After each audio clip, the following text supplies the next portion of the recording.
আরে জানো না, এদিকের অবস্থা একদমই ভালো না, বুঝছো? আকাশে যে কি অবস্থা, মনে হয় বৃষ্টি আসবে, এমন এমন অবস্থা।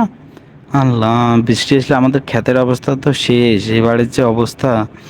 হ্যাঁ, হলে আর কি করার আছে বলো, যা কপালে আছে তাই হবে। তুমি এগুলা নিয়ে টেনশন করিও না, হ্যাঁ?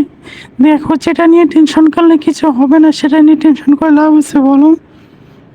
বুঝছিলাম। আকাশের কি খুব বেশি বৃষ্টি? আগে তো এমন ছিল না, এখন এমন শুরু হয়ে গেছে। হ্যাঁ, জানো না। আচ্ছা, এগুলো বাদ দাও, খাইছো? তুমি কি করতেছো? সকালে একটু খাইছি, মনটা একটু ভারী ভারী, ভালো লাগতেছে না। হ্যাঁ, কেন, কি হয়েছে? আজকেও আবার স্বপ্নে কিছু দেখছো নাকি? স্বপ্নে দেখছি অনেক কিছু, তবে সেটা ভালো। দেখতেছি তুমি আমার কাছে আসছো, কি একটা সুন্দর মুহূর্ত কাটাইতেছি। তো নিয়ে যাও, কে মানা করছে? আমি কি তোমার স্ত্রী হয়েছে দূরে দেখার জন্য? কি তুমি তো নিয়ে যাও না? আমি তো জানি, কিন্তু কি করবো বলো, পরিস্থিতি এমন, ঢাকা শহরে একটু খরচ বেশি। সামনের মাসে নিয়ে আসবো। হ্যাঁ, সেই সামনের মাস করে তো আজ 2 বছর চলে গেল। কিন্তু তোমার আর তো সামনের মাস আসলো না, না জানি কবে আসবে। আরে আসবে আসবে, আমাদেরও একটা সুখের সময় আসবে, বুঝছো? যে এই সুখটাতে তুমি আর আমি, আর কেউ না। কেন? আমরা বাবু নেবো না? আমাদের সুখের ভাগ আমি একাই চাই না, বুঝছো? আমাদের বাবুকেও দিতে চাই। আসবে তো, খুব শিগগিরই চলে আসবে, চিন্তা করিও না।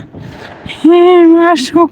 জানো, একটা বাচ্চা ছাড়া কোনো কিছুই ভালো লাগে না, কিভাবে যে সময় কাটাই এটা আমি জানি। শুধু কল্পনা করি, তুমিও না, এক একটা মানুষ কিভাবে জীবন চলে। যখন বাড়িতে যাই তখন তো কোথায় কোথায় রাখতো, এখন আমাকে ছাড়া দিন চলে না। বাহ বাহ। না। হুম। নারী, তুমি অভিনয়ের সেরা রে। হ্যাঁ, এটা আবার অভিনয়ের কি হলো? হ্যাঁ, কবে তোমার সাথে ঝগড়া করছি? তুমি এমন করো কেন আমার সাথে? কিছু বললে মজা নাও শুধু, আমার এগুলো কিন্তু একদম ভালো লাগে না, বলে দিলাম। তোমার আবার কোন কিছু ভালো লাগছে? কিছু বললেই তো রাগ হও, ভালো লাগে না, এটা লাগে না, ওটা লাগে, কি এক অদ্ভুত ব্যাপার, আমি কিচ্ছু বুঝি না তোমার, সুমাইয়া।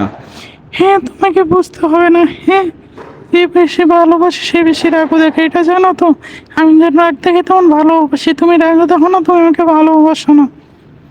সব ভালো, তুমি শুধু বাসো। আচ্ছা এখন রাখো না, পরে ফোন দেই। আচ্ছা, রাখো।